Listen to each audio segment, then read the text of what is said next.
Le programme d'aujourd'hui, je voudrais vous parler toujours de théorie de champ moyen et en finir avec l'analyse des instabilités du modèle de Hubbard en champ moyen. Et puis, j'espère avoir le temps de commencer déjà un petit peu des choses en couplage faible sur la théorie du pseudo-gap en 2 dimensions dans le régime de couplage faible. Je ne suis pas tout à fait certain que j'arriverai jusque-là. Je vous rappelle que la fois prochaine...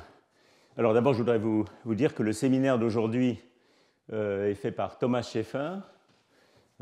Thomas était dans notre équipe au Collège de France et à l'École Polytechnique jusqu'à l'année dernière. Il est maintenant group leader au Max Planck de Stuttgart. Et il va nous parler de diagnostic de fluctuations dans les systèmes à forte corrélation électronique. Donc comment, en analysant des résultats numériques, par exemple, on peut extraire les fluctuations dominantes qui contribuent à la physique.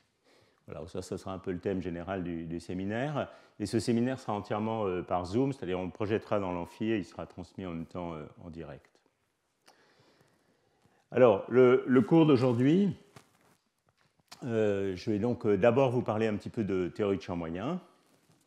Et je voudrais reprendre un petit peu des aspects de formalisme en vous montrant qu'en fait, on peut voir la théorie de champ moyen dans un cadre beaucoup plus général, qui est la construction d'une théorie de la fonctionnelle de densité exacte pour le modèle de Hubbard.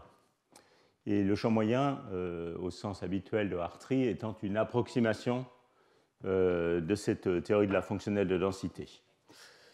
Bon, alors pour faire ça, je vais procéder par transformation de Legendre, en fait. Alors, je vais essayer de vous mettre un petit peu plus de lumière. Donc, je vais reprendre notre Hamiltonien favori.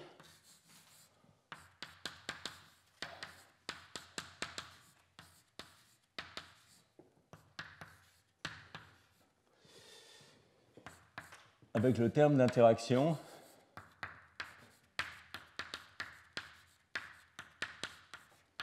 Et pour les besoins formels, je vais mettre devant la constante de couplage un paramètre variable, xi, qui va varier entre 0 et 1. Donc vous voyez, quand c'est 0, c'est le système libre. Et puis quand c'est 1, c'est le système qu'on veut étudier. Donc ça, c'est une technique qui est assez ancienne dans le problème à n-core, qu'on appelle quelquefois dans les livres coupling constant integration.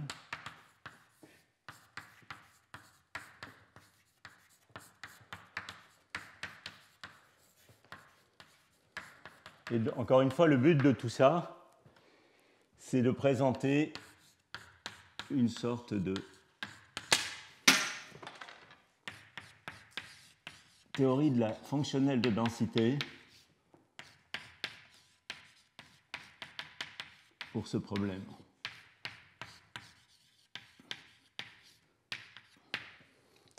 Alors, je vais maintenant rajouter à cet Hamiltonien un ensemble de multiplicateurs de Lagrange, donc que je vais appeler lambda.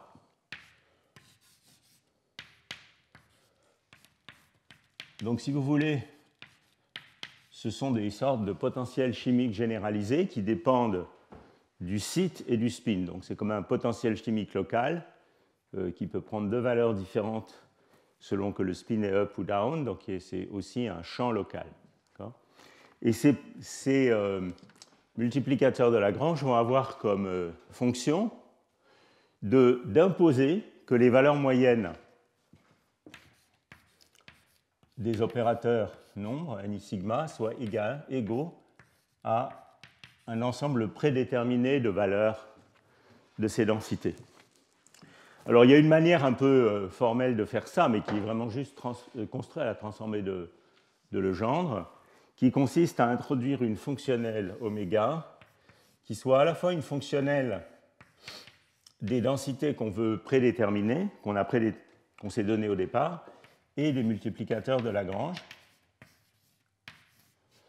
Alors ça, c'est un petit peu analogue à ce qu'on appelle la fonctionnelle de Wien-Kadanoff, si on veut, à part qu'elle est introduite ici pour des opérateurs, des valeurs moyennes d'opérateurs statiques. On ne contraint pas les les fonctions de Green.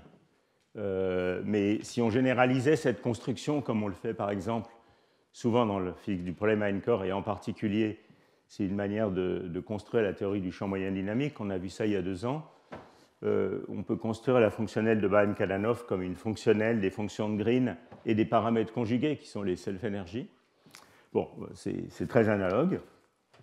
Et donc on va définir ça comme l'énergie libre moins 1 sur bêta trace log de exponentielle, pardon, log trace de exponentielle de moins bêta l'hamiltonien qui est ici. Alors je vais l'appeler h xi, disons. Et il faut se souvenir que c'est une fonction des lambda, hein, h xi de lambda. Et puis je vais lui rajouter le terme qui est juste des nombres, lambda i sigma et ni sigma. Donc là, il s'agit bien juste de nombres. Alors vous voyez que précisément la propriété, si j'impose que la fonctionnelle oméga est variationnelle par rapport au multiplicateur de Lagrange, eh bien ceci est équivalent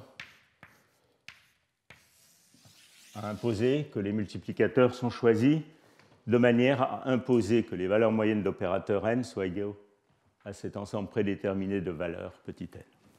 Et ceci va être vrai quel que soit le paramètre xi. Donc pour toute valeur de xi, les multiplicateurs de Lagrange sont choisis de cette manière. Alors une fois que j'ai fait ça, cette équation me permet évidemment formellement d'inverser cette relation, d'exprimer les multiplicateurs de Lagrange comme des fonctions des densités.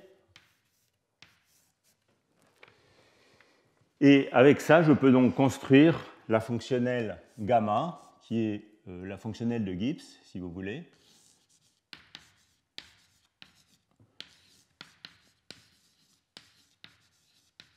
Qui maintenant est une fonction uniquement des densités et des aimantations. Quand je dis les densités, c'est les densités pour chaque direction de spin. J'ai choisi SZ comme axe de quantification, comme étant tout simplement oméga de des ni sigma, et puis des lambda i sigma, mais où j'ai inversé la relation, c'est-à-dire je les ai exprimés comme fonction des ni sigma.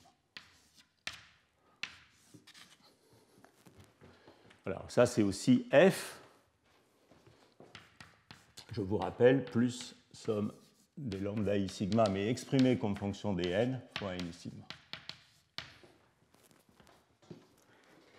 Voilà. Alors bien sûr, à la stationnarité de cette fonctionnelle, delta gamma delta n i sigma,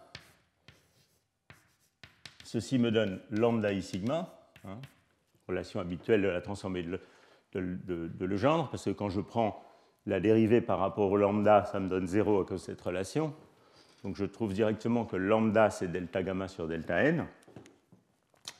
Et à stationnarité, ceci est nul. Voilà. Alors, maintenant, ce que je vais faire, c'est que je vais écrire une expression exacte, formelle, de cette fonctionnelle de Gibbs des densités. Donc, vous voyez, cet objet, c'est une sorte de fonctionnelle de densité exacte pour le problème. Et je vais rendre l'analogie avec la fonctionnelle de densité habituelle un petit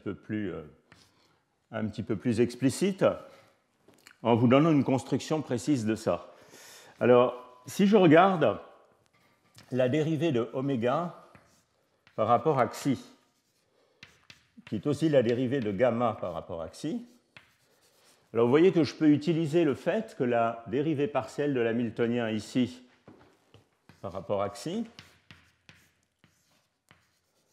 c'est égal à U somme sur I de ni up et ni down, au sens des opérateurs.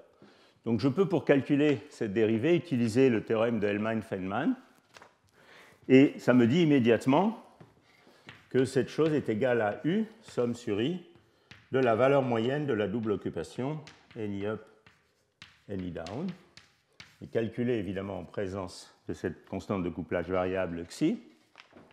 Et je peux maintenant intégrer cette équation pour donner une construction de gamma des ni sigma pour le système physique, c'est-à-dire à xi égale 1, le système qui nous intéresse, en écrivant que c'est gamma de ni sigma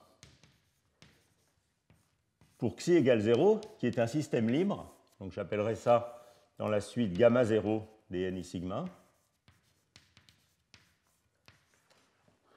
plus u fois l'intégrale de 0 à 1 des xi de la valeur moyenne de ni up, ni down.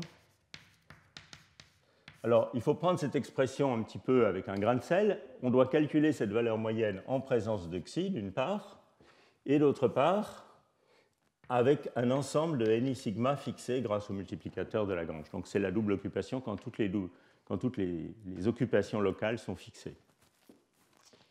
Alors, vous voyez que ça me donne une construction formelle de cette fonctionnelle.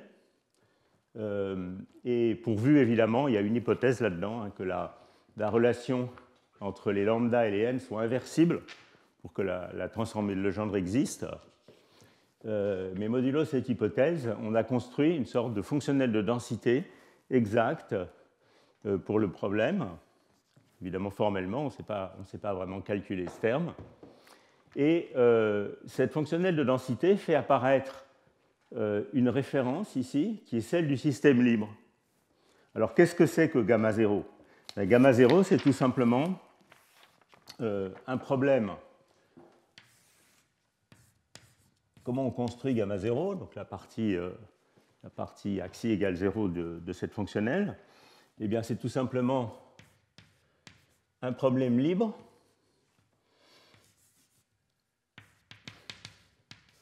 J'ai omis les potentiels chimiques, hein, le potentiel chimique global dans toute cette discussion par simplicité, mais il est là quand même.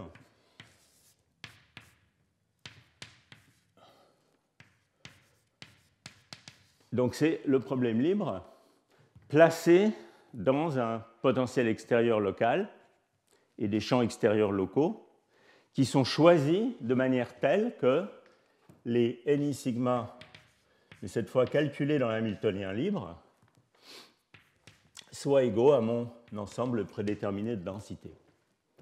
Donc ça, c'est très analogue à la représentation de Kohn-Sham de la densité locale, dans la théorie de la fonctionnelle de densité, hein, où on représente les densités locales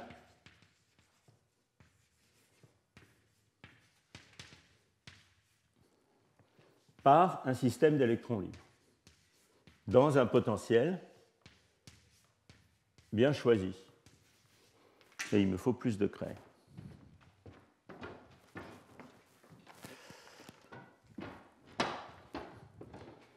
Ce potentiel bien choisi, ici il s'agit de potentiels et de champs locaux, hein, c'est très analogue au potentiel de Kohn-Sham, pour ceux qui connaissent la fonctionnelle de densité. Donc on a un système représentatif qui est un système d'électrons libres dans des champs et des énergies de site bien choisis, de manière à représenter la densité exacte. Et ceci n'est pas une approximation, c'est une représentation, c'est un système représentatif de mes densités.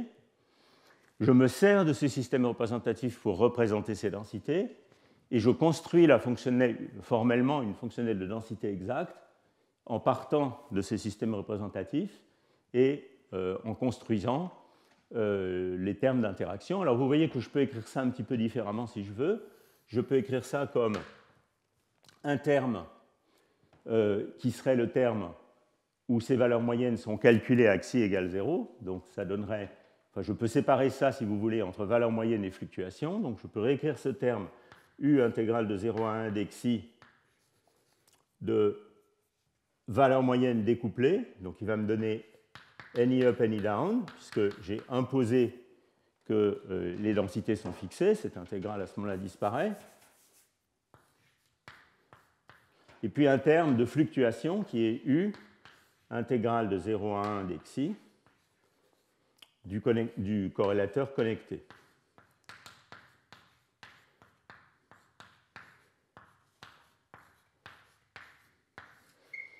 Et là, on est en complète analogie avec la théorie de la fonctionnelle de densité, où on a le système représentatif de Kohn-Sham, l'énergie de Hartree,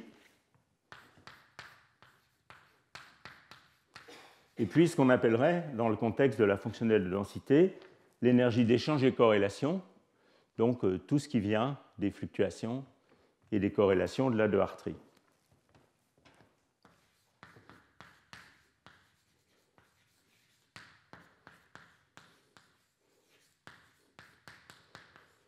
Et vous voyez que le théorie de champ moyen, c'est simplement négliger ces fluctuations et approcher la fonctionnelle de densité par les deux premiers termes, c'est-à-dire tout simplement ces deux termes ici. Ça, c'est l'approximation de champ moyen, qui dans le contexte du modèle de Hubbard se réduit juste à l'approximation de Hartree, qui consiste juste à négliger ces termes. Mais en principe, et même en pratique, si on veut, on peut utiliser cette expression pour construire de meilleures approximations de cette fonctionnelle de densité. Par exemple, une chose qu'on peut faire, et ça a été fait dans certains articles, pas tout à fait sous cette forme, mais dans cet esprit, disons, on peut donner une construction perturbative systématique de cette fonctionnelle. Ça, c'est une chose qu'on peut faire. On peut aussi, par exemple, penser à des approximations de cette fonctionnelle d'échange et corrélation en utilisant la localité du problème. Enfin, il y a différentes choses qu'on peut imaginer de faire. On peut chercher des approximations qui interpolent entre la limite libre et la limite atomique. Voilà. Bon, donc ça, c'est des choses qui n'ont pas été tellement exploitées et qu'on peut peut-être exploiter dans ce contexte. Donc je voulais vous donner un petit peu cet éclairage un peu formel sur la théorie de champ moyen qui peut me sembler, qui peut sembler intéressant éventuellement pour des approximations ultérieures. Bon, alors je voudrais utiliser également cette fonctionnelle des densités pour maintenant vous parler un petit peu de fonction de réponse. Et puis je reviendrai ensuite aux instabilités qu'on trouve en champ moyen. J'en avais déjà un petit peu parlé la dernière fois, mais je vais revenir dessus aujourd'hui. Donc voyons voir, où est-ce que je vais me placer? Je vais effacer ça.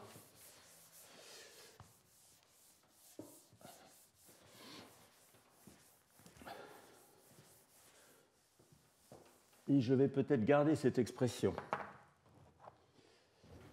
Je vais garder cette expression. Je veux aussi vous rappeler que je peux écrire ça un peu différemment si je veux.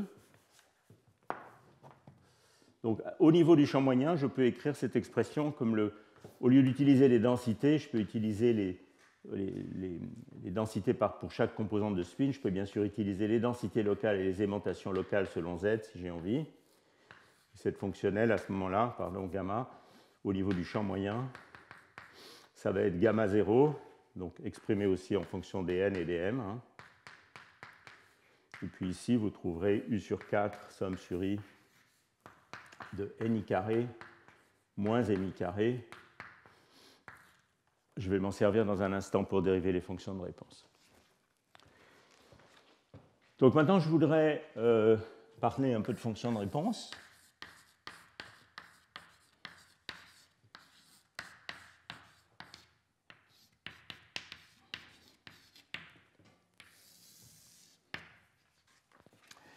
Et je vais utiliser une propriété très générale qui relie la réponse du système à un champ extérieur aux dérivées secondes du potentiel de Gibbs où on a contraint les aimantations ou les densités locales.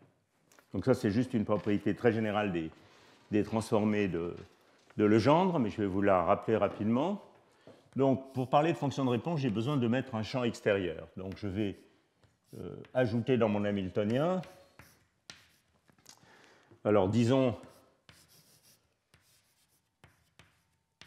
des champs locaux qui sont conjugués ou des potentiels chimiques locaux qui sont conjugués à la densité totale sur un site.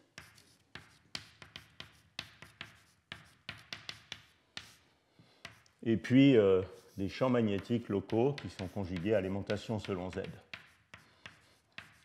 Alors j'aurais pu les appeler lambda I sigma, quelque chose comme ça, mais Ça rend les choses un petit peu plus physiques de les appeler comme ça. De manière plus générale, si vous voulez, j'ajoute à mon hamiltonien, comme on fait toujours dans la théorie de la réponse linéaire, des champs extérieurs, lambda i, conjugués aux opérateurs qui m'intéressent. Donc les lambda, ça va être, disons, soit mu, soit h. Et puis l'opérateur en question, bah, c'est soit la densité totale sur le site, soit le spin sur le site.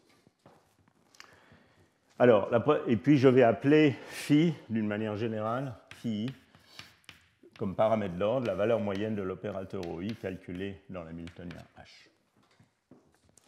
Alors, la première chose à remarquer, c'est que je peux obtenir phi en prenant une dérivée de l'énergie libre, donc log trace exponentielle moins bêta h, hein, par rapport à lambda i.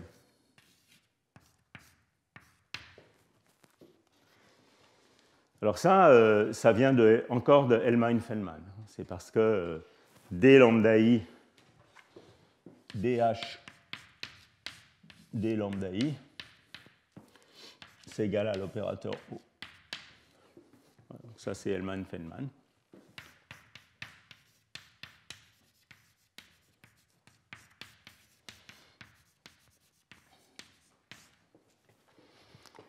Alors, donc ça me donne la réponse, le paramètre d'ordre obtenu quand on met un champ extérieur. Et maintenant, ce que je vais faire, c'est que je veux la réponse, c'est-à-dire je veux savoir comment le paramètre d'ordre au site I varie quand je varie le champ extérieur au site J. Ça va me donner la matrice des fonctions de réponse. Et pour faire ça, je dois prendre une deuxième dérivée. Alors là, il y a une petite erreur qu'on peut faire facilement en mécanique quantique, qui est d'écrire brutalement que la deuxième dérivée de phi par rapport à lambda eh bien, va me donner la fonction de réponse à temps égaux. Bon, ça, ce n'est pas vrai, parce que maintenant, je ne peux plus appliquer Hellman-Feldman une deuxième fois aussi facilement. Donc, en réalité, ce qu'on trouve, quand on fait ça, il faut faire de la théorie des perturbations dépendantes du temps. Bon, c'est des choses de base, je ne les fais pas en détail au tableau, parce que je n'ai pas le temps. Je voudrais quand même revenir à la physique du modèle de Hubbard assez vite. Ce qu'on trouve quand on fait ça, c'est que d phi d lambda j, ce n'est pas la fonction de réponse à temps égaux, donc qui est évidemment la deuxième dérivée de l'énergie libre par rapport à lambda i, lambda j, ça c'est bien sûr vrai. C'est l'intégrale de la fonction de réponse sur le temps. Donc ici, j'utilise par exemple un formalisme de temps imaginaire où je quantifie en temps imaginaire, le temps va de 0 à bêta avec bêta égale 1 sur kt, hein, c'est la température, et bien de la fonction de réponse connectée OI de 0 ou de taux OJ de 0 moins la partie connectée, la partie disconnectée.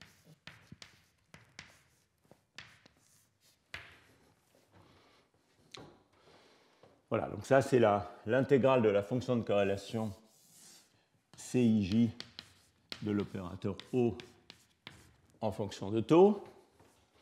Et donc ce que me donne cette dérivée, donc la susceptibilité thermodynamique du système, hein, c'est la fonction de réponse, ici la partie réelle de la fonction de réponse. Donc je mets un prime pour partie réelle, prise à oméga égale 0, puisque c'est l'intégrale sur le temps.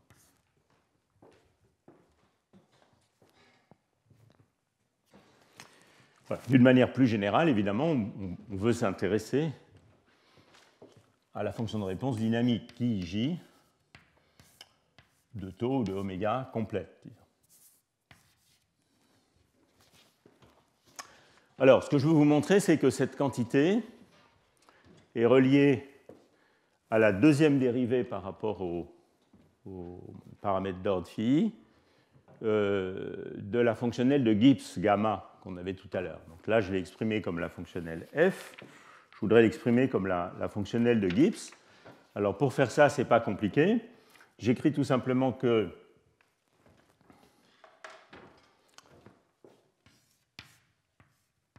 les phi, Donc je reviens à ma fonctionnelle de gamma. Je veux relier ça au gamma des phi. Alors pour faire ça, on voit que phi, c'est phi exprimé au point de stationnarité des multiplicateurs de Lagrange que j'avais introduits tout à l'heure, qui sont des fonctions de phi, des phi. Prenons une dérivée de cette chose-là par rapport à phi, vous trouvez que delta ij, donc je prends une dérivée par rapport à phi j, vous trouvez que delta ij, c'est la somme sur k de d phi d lambda k des valeurs stationnaires des lambda des phi j. Ça, c'est la fonction de réponse, puisque c'est la dérivée qui m'intéresse. Donc c'est la somme sur k de ki ik. Alors ici, ki ik, c'est la fonction de réponse à fréquence nulle, fois d de gamma, puisque lambda, c'était d gamma des phi, d de gamma sur d phi k des phi j.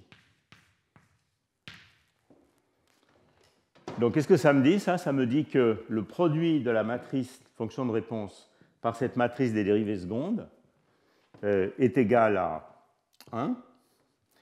Et donc, je trouve que d de gamma sur d phi j, alors j'ai oublié un signe moins quelque part qui est très important, je ne sais pas très bien où, mais bon, est égal à qui moins 1 ij. Ah oui, je sais où j'ai oublié un signe moins. J'ai oublié un signe moins parce que d phi, voilà, parce qu'il y a un moins ici. Donc, qui d de f sur d lambda dj, c'est moins qui. Voilà. Donc, c'est ça la relation clé que je voulais établir. d2 gamma, d phi j égale l'inverse matriciel de la matrice des fonctions de réponse.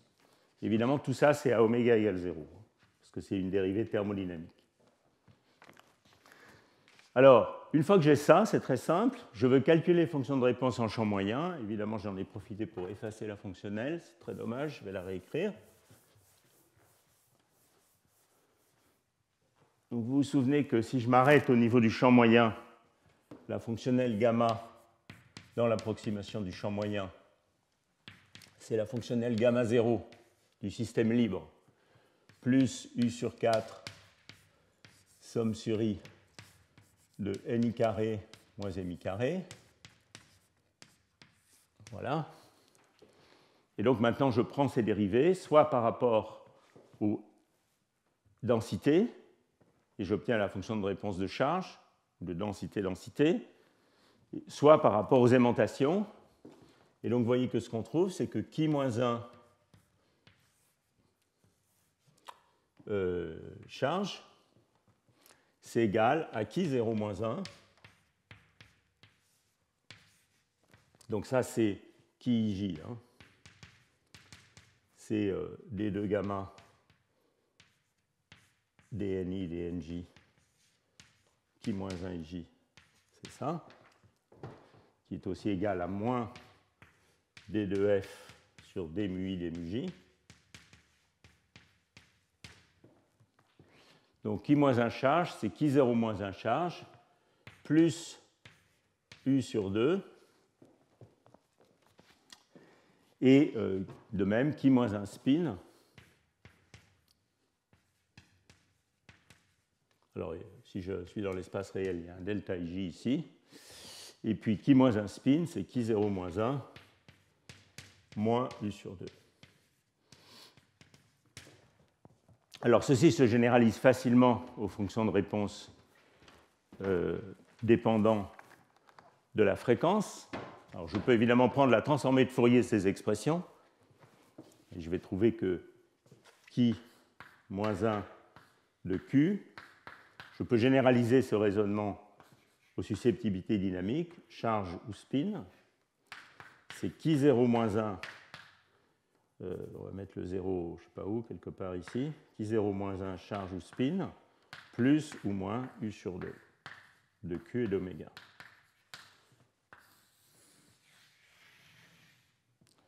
Donc voilà l'expression des fonctions de réponse en champ moyen. Et vous voyez que ça, c'est une, pour ceux, je pense qu'il y a beaucoup d'entre vous qui connaissent cette expression, c'est ce qu'on appelle l'approximation RPA. RPA pour Random Phase Approximation.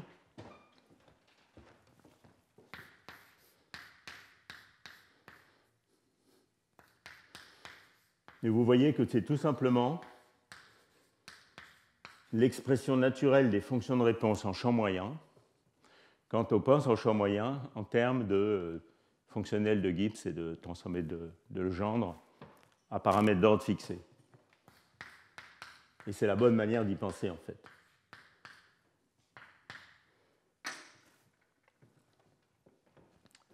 Voilà. Donc ça, c'est l'approximation RPA pour les fonctions de réponse. Évidemment, ce n'est pas une expression exacte. Hein. C'est le premier terme du développement perturbatif des inverses des susceptibilités en puissance de U. On peut aussi le dire comme ça. Bon, on va voir dans un tout petit instant les conséquences de ces formules. Voilà, bon, ça clôt un petit peu la partie, je dirais, un peu plus formelle que je voulais vous faire au cours précédent, en fait, mais j'avais pris du retard sur la théorie du champ moyen. Et maintenant, je vais revenir à des conséquences pratiques. Alors d'abord, puisqu'on est aux fonctions de réponse, on peut le faire en partant des susceptibilités. Donc, je vais revenir ici. Pour avancer avec ces fonctions de réponse dans l'approximation RPA, il faut que je sache calculer la fonction de réponse du système libre. Alors ça, c'est un exercice simple que je ne vais pas vous refaire en détail, qui est de calculer Q0-1, donc du système libre,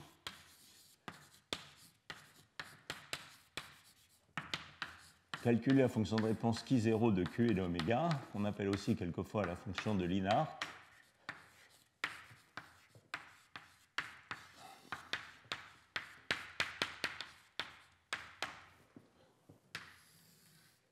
Il y a plusieurs manières de faire ça.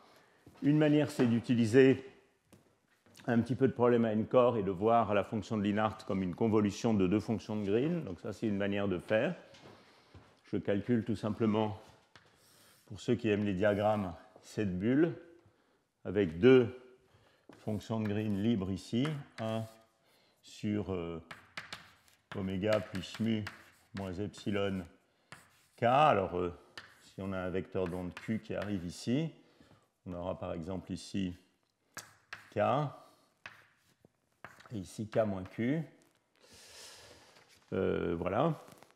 Ou je pourrais mettre aussi peut-être c'est plus simple, k et k plus q, peu importe. Donc chacune de ces fonctions ici est une fonction de Green libre. Et donc je dois faire une convolution de 1 sur oméga plus mu moins epsilon k plus q et 1 sur oméga plus mu moins epsilon k, à la fois sur les fréquences et sur les vecteurs d'onde. Donc ça, c'est une manière de faire. Une autre manière de faire, en fait, c'est d'écrire les équations de champ moyen pour un ordre incommensurable Q arbitraire. Alors ça, on peut le faire si on prend un ordre spirale, par exemple. Je n'ai pas le temps de vous le faire au tableau, mais c'est facile à faire parce qu'on n'a pas besoin de faire une grande cellule d'unité. On peut continuer à le faire de la même manière qu'en fait, on fait l'antiferromagnétique que je vais vous faire maintenant. Et puis, on prend explicitement deux dérivés de la réponse du système par rapport au champ appliqué, et on obtiendrait la même expression par des moyens pédestres sans utiliser de diagramme. Donc, il y a ces deux manières de faire, il y en a certainement d'autres. Et quand vous faites ça, vous trouvez que Q0 de Q et d'oméga, expression tout à fait classique, est donnée par... Alors, il y a évidemment une somme sur K qui vient des convolutions. Voilà, je l'ai écrit pour un système fini, disons 1 sur ns, somme sur K. Il y a un facteur moins et un facteur 2. Et puis, f de epsilon k moins mu, moins f de epsilon k plus q moins mu, divisé par oméga plus epsilon k moins epsilon k plus q. Vous voyez qu'il y a un moins ici si j'ordonne les choses de cette manière. Vous verrez tout de suite pourquoi tout à l'heure. Voilà, donc ça c'est une expression classique de la fonction de Lienhard du système libre. Et évidemment, pour le système libre, le qui 0 de charge est égal au qui 0 de spin. Alors, juste une petite remarque ici, c'est parce que j'ai défini Sz comme étant n up moins n down, pas 1,5 de n up moins n down. Je me suis affranchi du facteur 1,5 dans la définition du spin. Sinon, Q0 spin serait un quart de Q0 charge. Mais pour rendre les choses simples, j'ai défini Sz comme n up moins n down, donc Q0 spin est égal à Q0 charge. Alors, une petite remarque sur cette fonction de Lienhard, des choses bien connues. On va d'abord, dans un premier temps, regarder le cas d'une instabilité ferromagnétique, juste rapidement.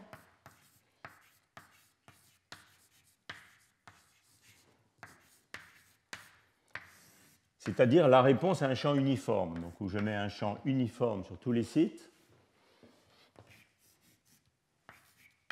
qui va donc se coupler au spin total. D'accord ?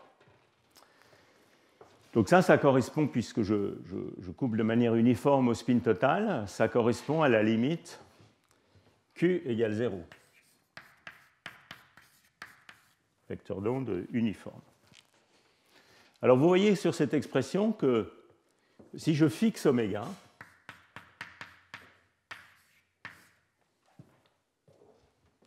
et que je prends la limite Q tend vers 0 de la partie réelle de cette expression, alors partie réelle et imaginaire viennent du fait qu'ici oméga doit être conçu comme oméga plus une petite partie imaginaire I epsilon. Donc vous voyez immédiatement ici, je fixe oméga. Quand Q tend vers 0, le numérateur tend vers 0, le dénominateur est protégé par oméga, et donc cette fonction tend vers 0,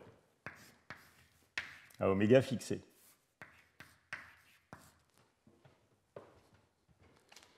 Alors est-ce que ça veut dire que le système a une susceptibilité ferromagnétique nulle ? Pas du tout, parce qu'en réalité, la susceptibilité thermodynamique du système, comme on l'a vu tout à l'heure, c'est pas je fixe oméga, je fais Q tend vers 0, c'est je mets oméga égale 0 parce que c'est la réponse statique et je fais Q tend vers 0. Et là, les choses se passent bien différemment parce que vous voyez que si oméga est nul au départ, le numérateur et le dénominateur sont tous les deux, s'annulent tous les deux quand Q tend vers 0. Autrement dit, et c'est un fait bien connu, dans les fonctions de réponse, la limite Q tend vers 0 et la limite oméga tend vers 0 ne commutent pas. Et les fonctions de réponse thermodynamiques, c'est la limite où je mets oméga égale 0 d'abord et je regarde ensuite la réponse du système au vecteur d'onde qui m'intéresse. Alors faisons cet exercice dans le cas ferromagnétique. Alors en fait, pourquoi est-ce que cette susceptibilité ferromagnétique à oméga fixé est nulle ? Eh bien pour une raison très simple, qui est que l'hamiltonien commute, ça on l'a vu en grand détail dans les cours précédents, c'est une des symétries qu'on a utilisées quand on a regardé les diagonalisations exactes, l'hamiltonien commute avec le spin total.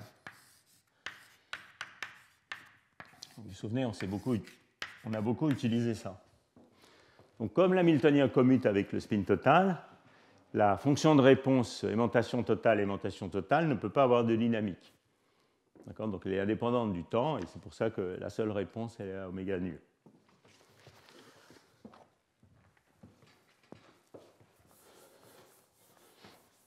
Mais évidemment, c'est une particularité du fait qu'on a regardé un champ conjugué à une quantité conservée. Ça ne serait pas le cas, comme on va le voir tout à l'heure, avec l'aimantation alternée. Alors maintenant, faisons l'exercice inverse, c'est-à-dire prenons d'abord oméga égale 0, et ensuite Q tendant vers 0. Alors dans ce cas-là, il faut faire un tout petit peu plus attention, ça veut dire, comme le dénominateur et le numérateur sont tous les deux singuliers, il faut les développer, et donc je vais développer epsilon k plus q sous la forme epsilon k plus q gradient de epsilon, etc. Et donc, vous voyez que j'obtiens quoi? J'obtiens qui prime 0 de Q tend vers 0, oméga égale 0, donc la fonction de réponse thermodynamique. Le numérateur me donne une dérivée de la fonction de Fermi par rapport à l'énergie, donc j'obtiens 2 fois la dérivée.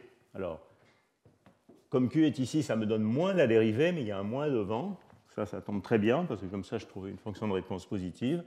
Donc l'intégrale sur la zone de Brillouin, normalisée, hein, c'est ça que je veux dire, de moins df d epsilon k.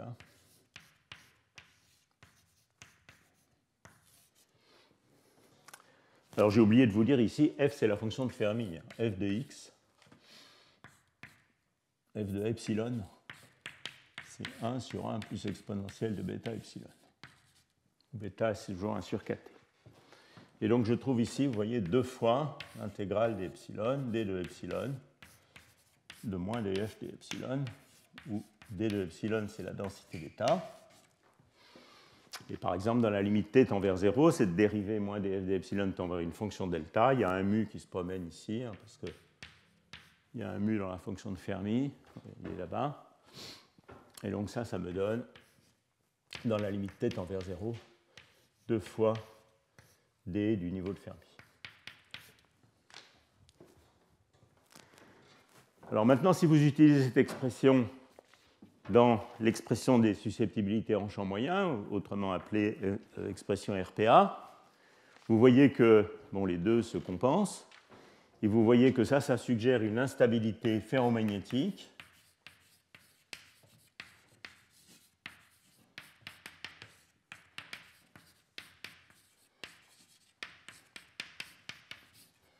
lorsque U fois D de epsilon F, alors ça c'est un critère de température nulle, lorsque U d de epsilon F est plus grand que 1. Et c'est ce qu'on appelle le critère de Stoner. Si on en croit ce critère, on devrait trouver qu'il y a la possibilité d'une instabilité ferromagnétique du modèle de Hubbard quand U est plus grand que cette valeur critique 1 sur D de epsilon F. Évidemment, il faut comparer cette instabilité avec d'autres instabilités possibles à d'autres vecteurs d'onde. Je vais faire ça tout de suite. Mais je vous annonce tout de suite que ce critère de Stoner, c'est-à-dire le critère d'instabilité en champ moyen, est extraordinairement optimiste. Et en réalité, le vrai diagramme de phase est très loin, quantitativement au moins, de sa description en champ moyen. Donc ce critère est, disons, on va dire, overly optimistique. Ou pessimiste, selon que vous aimez ou non le ferromagnétisme.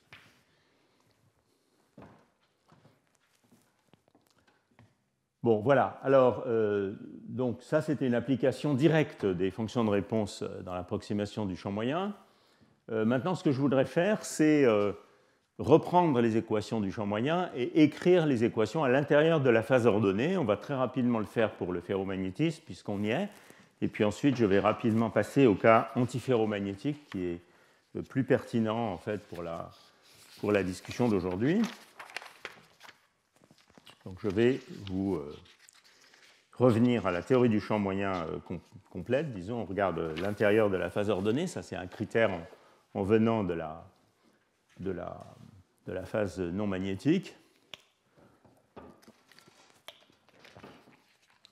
Et on va résoudre les équations du champ moyen maintenant à l'intérieur de la phase ordonnée. Je vais peut-être garder la fonction de Linhart, on va s'en servir par la suite et je vais reprendre ici.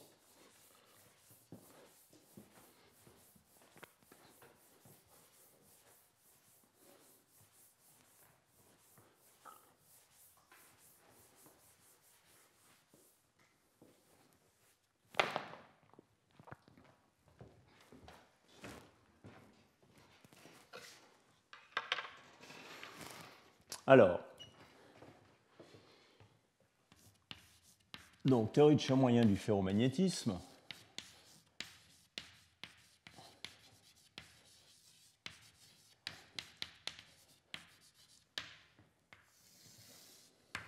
Donc là, je me spécialise à un type de phase où la densité locale est uniforme,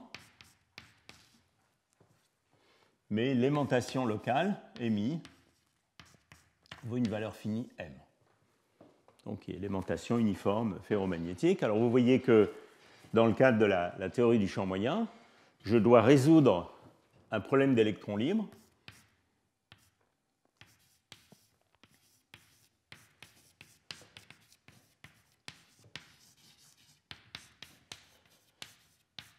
qui est défini par ma matrice de saut TIJ,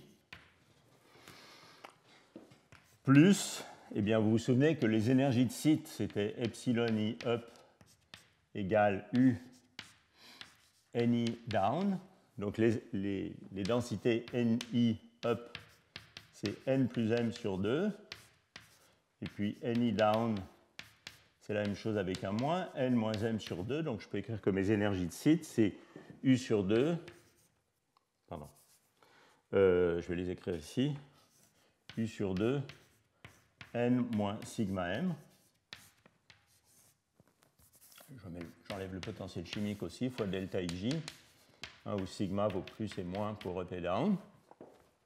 Donc ça, c'est la matrice que je dois diagonaliser. Alors, évidemment, c'est un problème d'électrons libres, elle est diagonalisable à vue. Ça me donne deux bandes, E, K, sigma, qui sont mes epsilon K de départ. Vous voyez que ce terme modifie le potentiel chimique par UN sur 2. Donc ici, j'aurai epsilon K moins mu tilda, où mu tilda, c'est mu moins UN sur 2. On dit quelquefois que c'est le décalage de Hartree du potentiel chimique.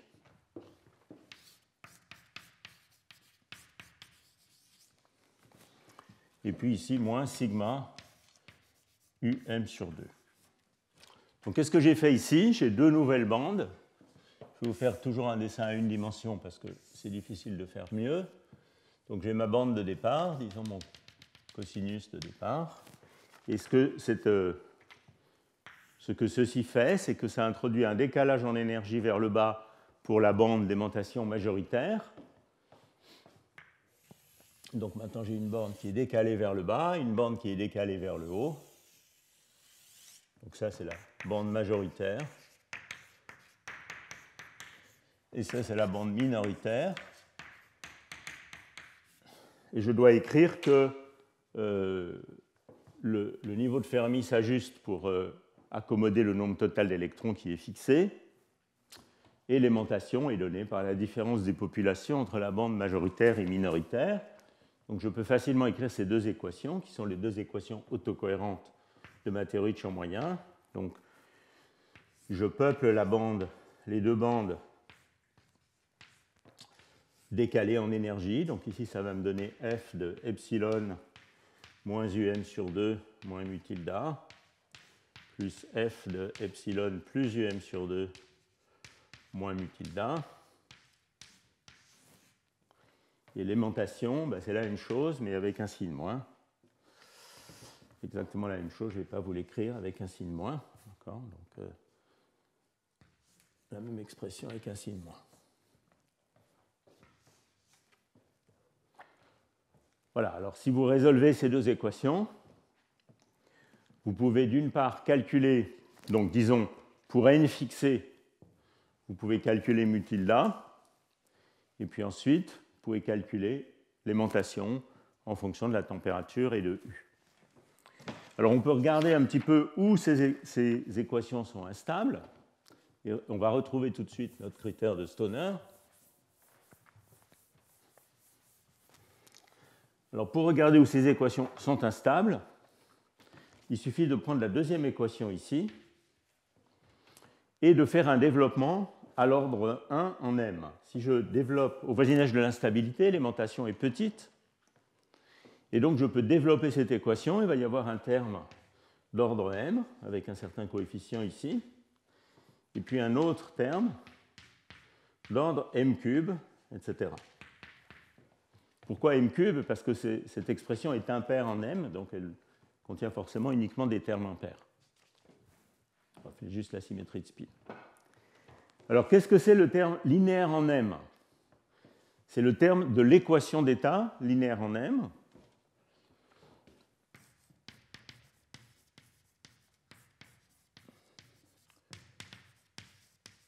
Et donc, ça correspond au terme quadratique en M dans l'énergie libre. Donc, si je regarde le terme d'ordre M carré dans un développement de Landau dans gamma de M, mon énergie libre de Gibbs de tout à l'heure, eh bien, le terme linéaire en M de l'équation d'état me parle du terme d'ordre M carré dans l'énergie libre, et le changement de signe de ce terme en M carré, c'est lui qui signale la transition de phase du deuxième ordre, puisque ça veut dire que mon énergie libre de Gibbs passe d'une situation à courbure positive à une situation à courbure négative. Donc il suffit de regarder le moment où ce terme d'ordre M change de signe, c'est-à-dire le moment où ce coefficient ici est égal à 1, pour trouver l'instabilité. Alors si vous développez ce terme à l'ordre M, vous trouvez tout simplement que M est égal à U intégrale des epsilon. Je développe mes fonctions de Fermi fois d de epsilon moins df des epsilon fois M plus les termes d'ordre M cube. Et vous voyez qu'on a retrouvé notre critère de Stoner qui me dit tout simplement qu'il y a une instabilité quand ce terme ici est plus grand que 1. Alors vous pouvez aussi vous amuser à utiliser plutôt gamma de M directement, et vous vérifierez que gamma de M, c'est gamma de M égale 0, donc dans l'approximation du champ moyen, bien sûr, plus le terme d'ordre M carré, eh bien c'est M carré fois U sur 4 fois 1 moins bêta U fois cette intégrale ici. Et donc effectivement, ce terme change de signe quand on passe le critère de Stoner. Voilà, donc ça c'est les équations de champ moyen dans la phase ferromagnétique. Et je vais vous montrer tout à l'heure un diagramme de phase. Bon, je vais peut-être vous le montrer tout de suite, après tout, pourquoi pas. Alors voilà. Donc ceci est un diagramme de phase dans l'approximation de champ moyen qui ne considère que deux types d'ordres possibles. Alors en réalité, dans l'approximation de champ moyen, il y a beaucoup d'autres ordres possibles, comme on va le voir dans un instant. Mais ce diagramme de phase ne considère que deux types d'ordres possibles, l'ordre ferromagnétique et l'ordre antiferromagnétique commensurable à Q égale pi, alimentation alternée. Alors, il compare les énergies libres. Pour le modèle de Hubbard sur un réseau carré avec saut plus proche voisin seulement. Alors, vous voyez, quand on fait ça, eh bien, on trouve que le ferromagnétisme est repoussé ici assez loin. En réalité, si je faisais ce calcul avec seulement la phase ferromagnétique, j'aurais une phase ferromagnétique beaucoup plus étendue. Mais au voisinage du demi-remplissage, l'antiferromagnétisme gagne. Et l'antiferromagnétisme gagne immédiatement, comme on va le voir tout de suite, pour des raisons d'emboîtement de la surface de Fermi. Donc au voisinage du demi-remplissage et pour toute valeur de U au demi-remplissage, on a une phase antiferromagnétique commensurable au niveau du champ moyen. Le ferromagnétisme existe ici dans cette région. Et puis on a un ordre non magnétique ici. Il y a beaucoup de choses fausses dans ce diagramme de phase. En réalité, ce diagramme de phase n'est pas du tout vraiment comme ça. Mais c'est ça qu'on trouve quand on fait le champ moyen uniforme pour ce modèle. Je vais commenter sur tous les aspects insatisfaisants de ce diagramme de phase dans le reste du cours. Bon, alors, vous voyez qu'ici, ça nous montre tout de suite qu'une chose importante, c'est de faire la théorie de l'antiferromagnétisme. Et je vais rapidement l'esquisser. C'est probablement des choses que vous avez déjà vues, mais je vais quand même le faire assez vite, parce que c'est très important. Donc maintenant, on va faire le même exercice, mais pour une instabilité antiferromagnétique.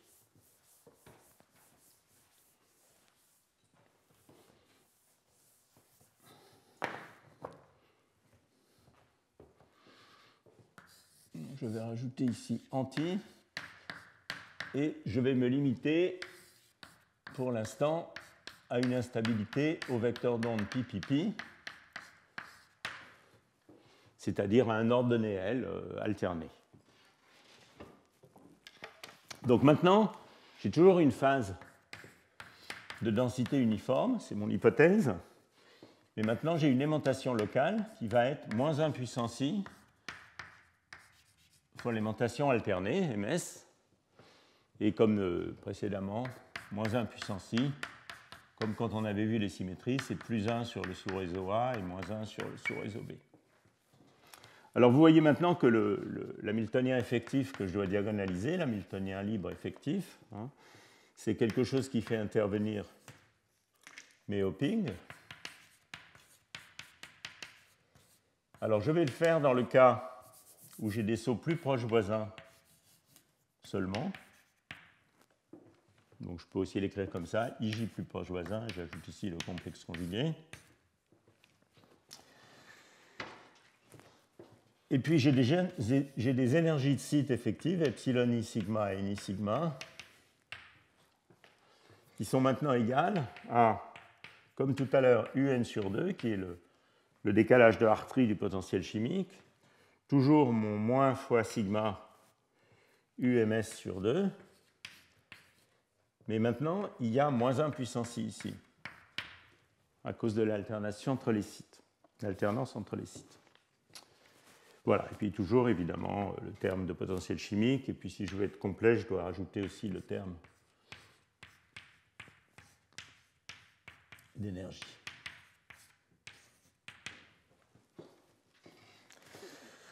Voilà, alors maintenant il faut diagonaliser ce problème. Alors il y a plusieurs manières de faire ça. La manière la plus simple à mon avis, c'est d'introduire maintenant, comme j'ai deux sous-réseaux et qu'ils ont des énergies de site inéquivalents, je n'ai plus que de l'invariance par translation sur une cellule unité 2 fois plus grande, donc avec des translations de vecteurs 2 fois plus grands. Et donc il est commode d'introduire les transformés de Fourier partiels sur le sous-réseau A et le sous-réseau B. Donc ça, c'est le nombre de sites dans le sous-réseau A.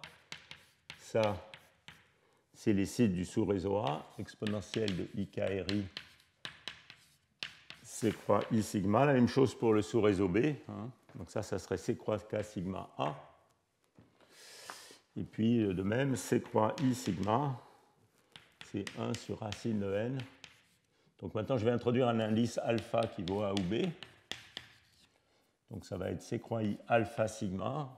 Ça, c'est le nombre de sites sur chacun des sous-réseaux. Et puis, je vais mettre ici somme sur K. Alors, je peux travailler dans la zone de Brillouin réduite, qui correspond sur le réseau carré, par exemple. Ça, c'est ma zone de Brillouin de départ, qui va de moins pi sur A à pi sur A, dans les deux directions. Et la zone de Brillouin réduite, c'est celle qui correspond aux translations sur le réseau de maille 2A. Donc ça va être cette salle-là, la zone de Brillouin réduite. Je peux aussi choisir de continuer à travailler dans la zone de Brillouin étendue, ce n'est pas très grave. Exponentielle de moins IK RI.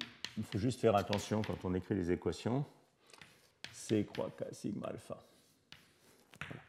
Alors vous voyez que si je travaille comme ça, je peux diagonaliser immédiatement grâce à ces transformés de Fourier, cet hamiltonien en utilisant la nouvelle invariance par translation.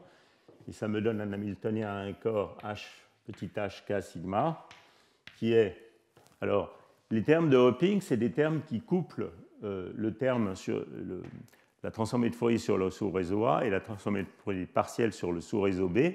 Donc maintenant, c'est des termes qui apparaissent sur la diagonale de la matrice, les termes antidiagonaux de la matrice. Et puis ici, je vais avoir les énergies de site. Donc il va être moins sigma UMS. Donc ça, c'est l'hamiltonien pour le spin sigma. Oui, UM sur 2 plus sigma UMS sur 2. Donc ça, c'est une matrice de trace nulle, comme vous voyez. Et ces énergies propres s'obtiennent juste à partir du déterminant. Et donc j'ai deux bandes, EK plus et moins, qui sont plus ou moins racines.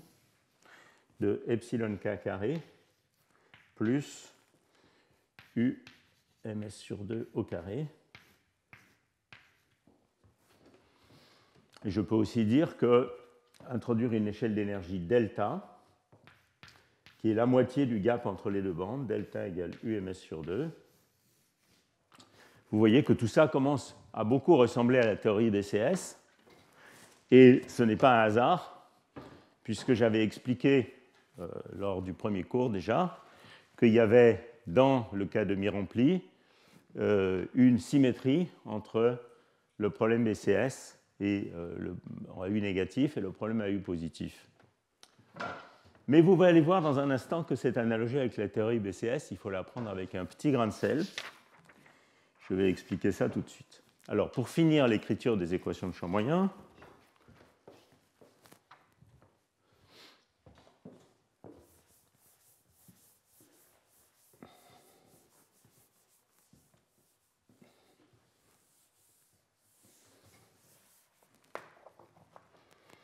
je dois calculer donc le dessin, si vous voulez, des bandes maintenant.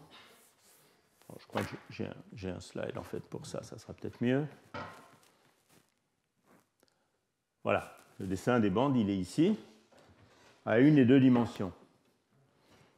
Donc ce que vous avez ici, c'est la bande de départ, donc moins 2 cosinus k, disons à 1 dimension. Pour représenter facilement ces deux branches plus ou moins racines, j'ai aussi représenté la branche décalée epsilon k plus q, ou qui est aussi égale à moins epsilon k dans ce cas. Et puis vous voyez que ce que fait ce delta, c'est d'ouvrir un gap. Ici, j'ai tout représenté dans le cas demi-rempli.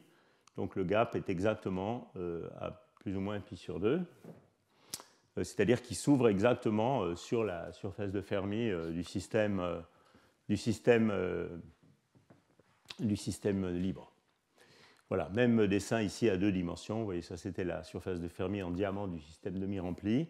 Et le gap s'ouvre sur cette surface. Et ça, ce sont les deux bandes plus ou moins epsilon, plus ou moins k. Alors, les deux équations autocohérentes, c'est tout simplement que la densité totale, c'est 1 sur n sur 2, somme sur k de f de ek moins mu plus f de ek plus moins mu. Et alors, quand on veut calculer l'aimantation staggered, il faut faire un tout petit peu attention parce qu'il faut diagonaliser la matrice.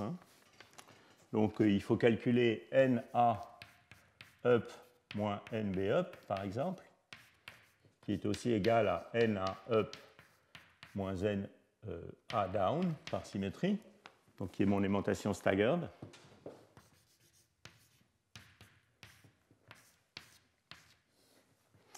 Et pour faire ça, il faut diagonaliser la matrice. Alors la matrice, elle se diagonalise par une transformation de ce type,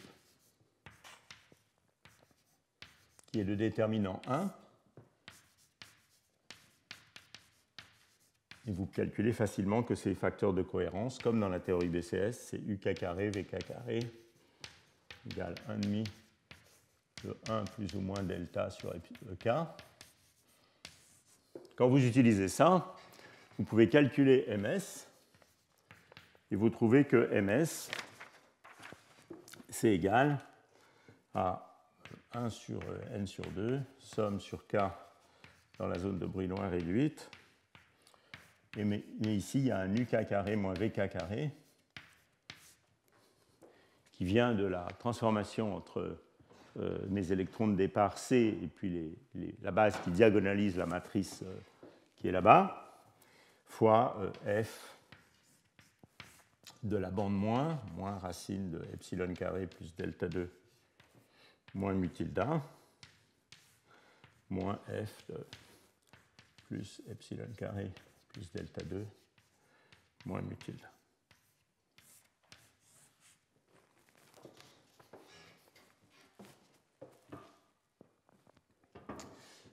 Alors, il faut faire un tout petit peu attention à l'analogie avec BCS, puisque dans la théorie BCS, en réalité, si je regarde ces équations, dans un cas qui n'est pas le cas demi-rempli, vous voyez que il n'y a pas une symétrie particule-trou parfaite entre ces deux bandes. Parce il y a ce décalage de mu tilde.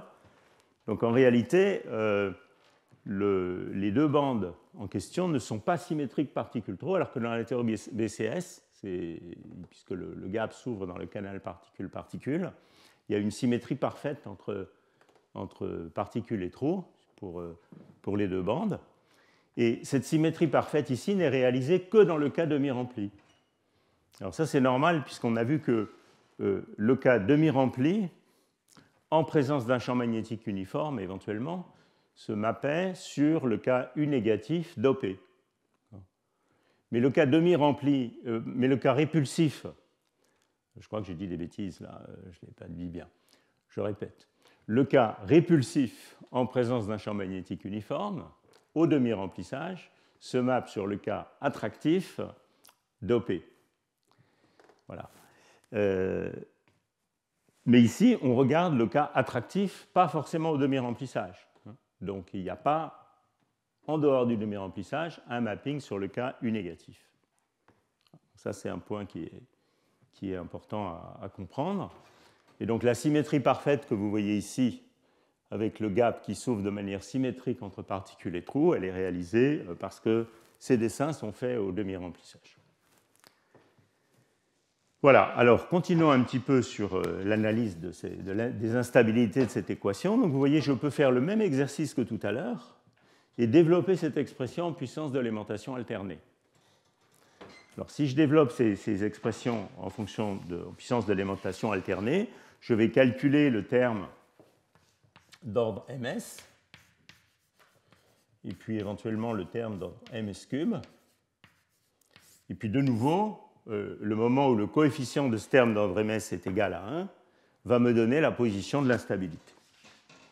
Alors vous pouvez faire ce petit exercice de développement, et ce que vous trouvez à ce moment-là, c'est tout simplement l'équation suivante.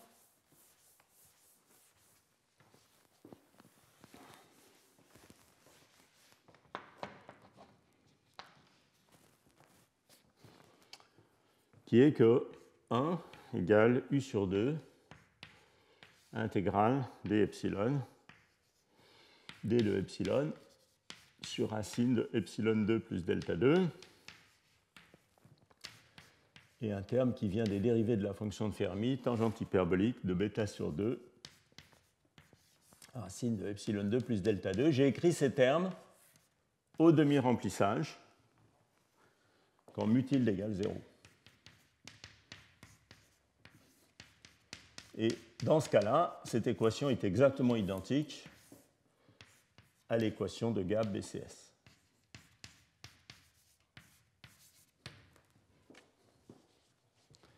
Alors, pour les mêmes raisons que dans l'équation de gap BCS, vous voyez très facilement que cette expression,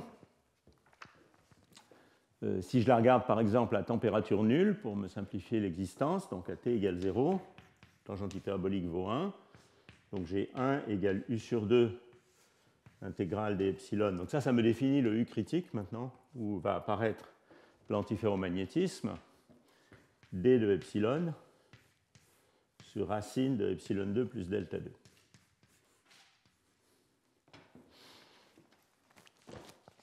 Alors regardons un petit peu cette équation. Qu'est-ce que ça me dit? Eh bien, ça me dit que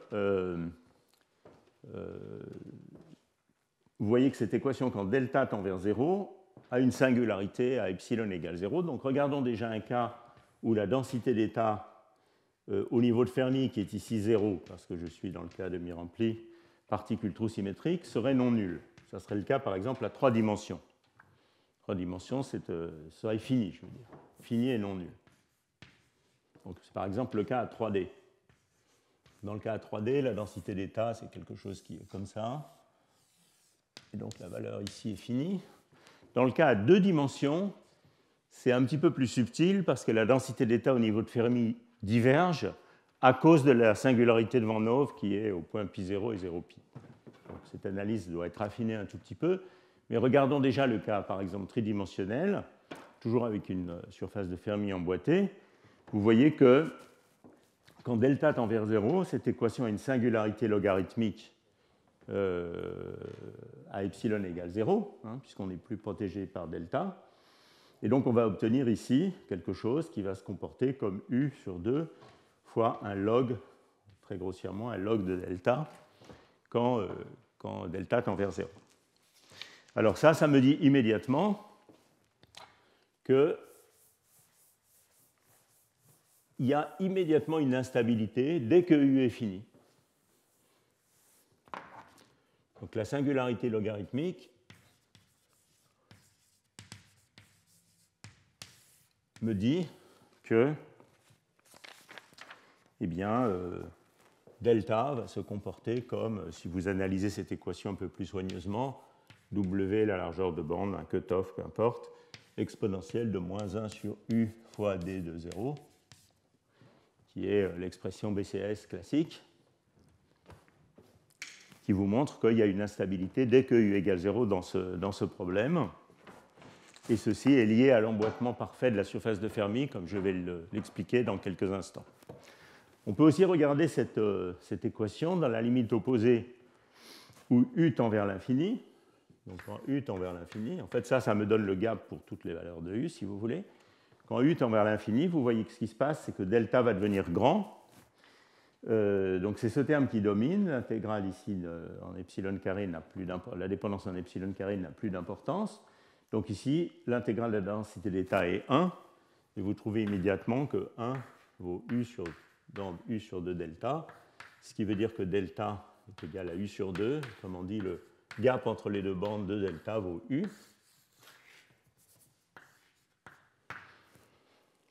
Et quelle est l'interprétation de ça? Eh bien, l'interprétation de ça, tout simplement, c'est que 2 delta, dans ce contexte, est le gap de charge pour le coût, pour la différence d'énergie, en fait, entre enlever un électron de mon système demi-rempli ou ajouter un électron et créer une double occupation. Ça me donne U. Et c'est le gap de charge du système.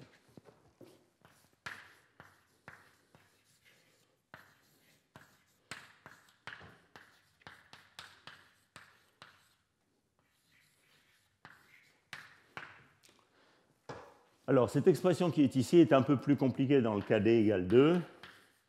Dans le cas d égale 2, il y a une singularité de Van Hove. La densité d'état diverge logarithmiquement en 0. Voilà un dessin très grossier.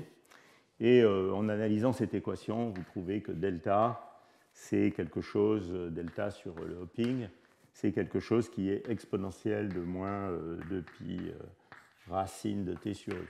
Vous voyez que ça augmente la valeur du gap. Et il y a d'ailleurs eu pas mal de spéculations, en particulier au début de la théorie des OTC, sur l'importance de la singularité de Van Hove pour augmenter la valeur de TC dans ces systèmes, à cause de cette racine carrée qui est là. Voilà, alors ceci éclaire un petit peu, je pense, ceci éclaire un petit peu le diagramme de phase que je vous montrais tout à l'heure. Où est-il? Voilà, ici. Donc vous voyez que ceci éclaire pourquoi on avait une instabilité antiferromagnétique dès qu'on augmentait U, dès qu'on avait U infinitésimale à partir de U égale 0 dans le cas demi-rempli. Donc ça résulte de l'emboîtement parfait de la surface de Fermi et l'analogie directe avec la théorie BCS. Vous voyez aussi ce que je disais tout à l'heure, c'est-à-dire que quand vous êtes en dehors du demi-remplissage, la symétrie particule-trou parfaite qui est essentielle dans la théorie BCS est brisée, et même si l'équation en général a une certaine similarité formelle avec la théorie BCS, eh bien, il faut une valeur critique de U pour induire la transition dans ce cas-là. Bon, donc ça c'est cette frontière ici, hein, entre la phase paramagnétique et la phase antiferromagnétique, c'est tout simplement le résultat de l'équation qui est là. Et en revanche, pour comparer, pour trouver cette frontière ici, il faut faire un calcul d'énergie libre, qui compare l'énergie libre de la solution ferro qu'on a calculée tout à l'heure et l'énergie libre de la solution antiferro. Voilà. Donc si on fait ça, eh bien, dans le cas du modèle de Hubbard demi-rempli, dans le cas du modèle de Hubbard, pardon, à 2 dimensions en fonction de la densité U à température nulle, si on admet seulement ces 2 phases, on trouve ce diagramme de phase. J'ai extrait ce diagramme de phase d'un article classique qui est antérieur au cuprate supraconducteur, qui est dû à Hirsch, qui, dans le même article, commençait par la théorie de champ moyen, mais dans le même article, faisait une des premières simulations Monte-Carlo déterminantales de ce modèle. Donc c'était en 85, et c'est assez amusant de relire cet article parce que les méthodes Monte-Carlo à l'époque étaient, en raison de l'utilisation de cet algorithme déterminantal, étaient confinées à très haute température, et à très haute température, eh bien, il ne voyait pas de corrélation magnétique. Et donc, il en concluait qu'un diagramme de phase possible du modèle de Hubbard à 2 dimensions était celui-ci, dans toute sa simplicité, c'est-à-dire un isolant antiferromagnétique dans l'état fondamental, ici à température nulle, au demi-remplissage, et puis un métal paramagnétique partout ailleurs. Alors, on sait depuis que la réalité est quand même beaucoup plus compliquée que ça, et c'est assez rafraîchissant de regarder cet article, qui est un très bel article, c'est une première simulation du modèle Hubbard bidimensionnel, je crois. Voilà, alors, arrivé à ce point, vous avez absolument tous les éléments en main pour essentiellement deviner le diagramme de phase. Alors, je vais continuer un petit peu au-delà comme j'ai commencé en retard, je vais continuer au moins un bon quart d'heure. Donc, vous avez tous les éléments en main pour essentiellement deviner le diagramme de phase, au moins d'un cas simple, comme le cas simple, si on peut dire, comme le cas tridimensionnel demi-rempli. Alors pourquoi je dis tridimensionnel et pas bidimensionnel? Eh bien parce que, comme on va le voir vers la fin du cours, et en tout cas beaucoup au début du cours prochain, toutes ces histoires de champ moyen, c'est très bien, mais à 2 dimensions en particulier, on a le théorème de Merlin-Wagner et les fluctuations des modes de Goldstone qui détruisent toute possibilité d'ordre magnétique à longue portée à température finie. On peut parler évidemment d'ordre dans l'état fondamental, mais à 2 dimensions, les fluctuations jouent un rôle absolument crucial. À 3 dimensions, en revanche, on peut avoir des phases magnétiques à température finie, et donc on peut imaginer qu'on n'est pas trop mal guidé par la théorie de champ moyen, au moins dans le régime de couplage faible. Et puis dans le régime de couplage fort, on peut se rappeler tout ce qu'on a fait au cours 2 avec les diagonalisations exactes de petits systèmes, le dimère et la plaquette. Et en combinant un petit peu tout ça ensemble, eh bien, on peut essentiellement deviner le diagramme de phase au demi-remplissage. Encore une fois, en combinant un petit peu la théorie de champ moyen et les idées de couplage faible dans cette limite, la projection sur un modèle de Heisenberg et les idées de couplage fort dans la limite U grand. Et puis, à très haute température, on peut tout simplement s'inspirer de ce qu'on a vu sur la limite atomique de sites découplés. Tout est très local dans cette limite de très haute température, donc ce n'est pas forcément un mauvais point de départ. Et sur cette base, on peut essentiellement deviner le diagramme de phase. Le calculer précisément, c'est un peu une autre affaire, mais on peut au moins le deviner. Alors, je vais essayer de vous le faire imaginer ici au tableau, et puis après, je vous montrerai un ou deux slides.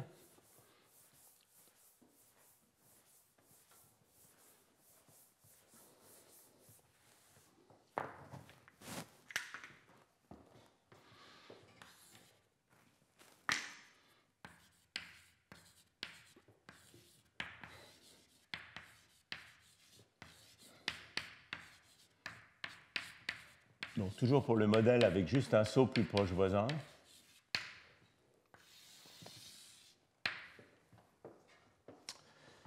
Alors, qu'est-ce qu'on peut imaginer? Bon, les 2 paramètres qui nous restent sont la température, normalisée par le hopping, et U sur T. Alors, qu'est-ce qu'on a vu? Bien, on a vu qu'il y avait une phase antiferromagnétique, et en couplage faible, on peut peut-être croire la théorie de champ moyen, qui nous dit que, comme le gap, la phase antiferromagnétique a une température qui a cette singularité essentielle, qui démarre exponentiellement comme exponentielle de moins 1 sur U. Donc ça nous dit ici qu'il va y avoir une transition antiferromagnétique qui fait quelque chose comme ça. Ça, c'est la phase antiferromagnétique. Et puis à U grand. Alors à U grand, si je suivais cette théorie de champ moyen, j'en conclurais que la température de Néel devient d'ordre U à U grand, parce qu'elle suit delta. Ça, c'est manifestement une mauvaise interprétation, disons, de ce que veut nous dire la théorie de champ moyen. Ce que veut nous dire la théorie de champ moyen, c'est qu'à U grand, le gap de charge devient d'ordre U. Et la température critique, c'est complètement autre chose. Et en fait, vous connaissez déjà la réponse, parce que dans cette limite de U grand, à basse énergie, on a un sous-secteur de l'espace de Hilbert qui est décrit par le modèle de Heisenberg. Et on sait bien que la température critique, elle est au mieux de l'ordre du super-échange, de la constante d'échange du modèle de Heisenberg. Donc elle va être d'ordre 4T carré sur U fois un coefficient qui décrit la réduction par les fluctuations quantiques par rapport à la théorie de champ moyen du modèle de Heisenberg.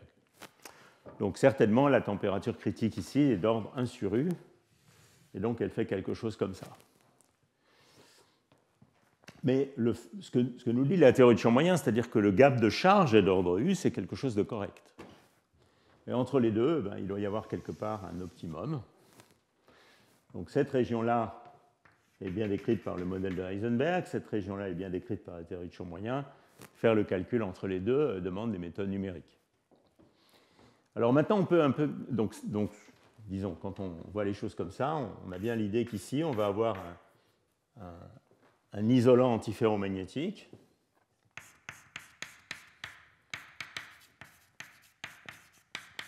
avec un crossover graduel entre un régime où on peut voir l'ouverture du gap comme un mécanisme de couplage faible.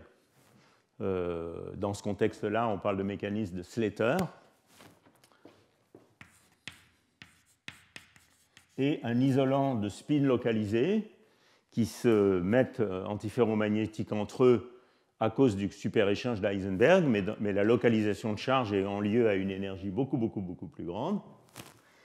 Donc ça, on est dans la limite de Heisenberg, et on pourrait aussi parler d'isolant de Mott,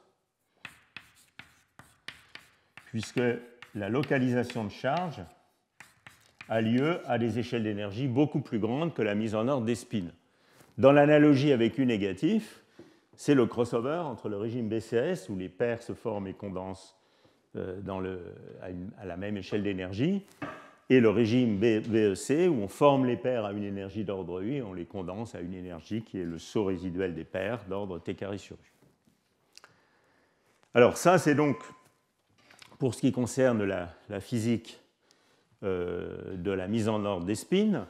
On a aussi dit qu'ici, il y avait des spins, il y avait des moments locaux. Donc, si vous voulez, en dessous de cette échelle d'énergie qui est le gap de charge,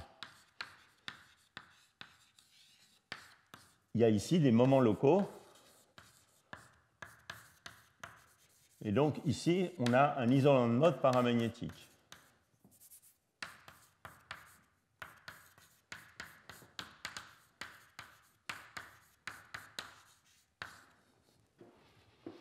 Et donc, qu'est-ce qu'on a là? Là, on a un métal, en fait, puisque en dessous d'une certaine échelle d'énergie caractéristique, qui en couplage faible va être de l'ordre de l'énergie de Fermi, donc le hopping, on va avoir, quand on baisse la température, un gaz de Fermi dégénéré, avec des excitations de quasi-particules. Donc ici, on a un métal, on peut négocier un peu pour savoir s'il s'agit vraiment d'un liquide de Fermi. Dans le cas d'une surface de Fermi parfaitement emboîtée, ça ne va pas être exactement un liquide de Fermi parce qu'on a des propriétés d'emboîtement qui, strictement parlé, à basse énergie, détruisent le liquide de Fermi à la Landau, mais on a quand même un vrai métal. Et on peut se demander quelle est l'évolution de ce crossover-là entre un régime de haute température où tout est assez incohérent et un régime de basse température où j'ai des bonnes quasi-particules métalliques. Alors, calculer ce crossover-là, ça, c'est beaucoup plus compliqué. Ça demande des théories plus sophistiquées beaucoup plus sophistiqué que cette théorie de champ moyen, qui est incapable de répondre à cette question. Il faut utiliser soit une approximation de type théorie de champ moyen dynamique, qui donnerait une solution exacte du problème dans la limite de grande dimension, soit des méthodes numériques directes pour calculer ce crossover, qui est, si vous voulez, la température caractéristique d'apparition de quasi-particules dans le système. Et en fait, c'est quelque chose qui décroît avec les corrélations. Donc on pourrait appeler ça la Fermi-Coherent Scale.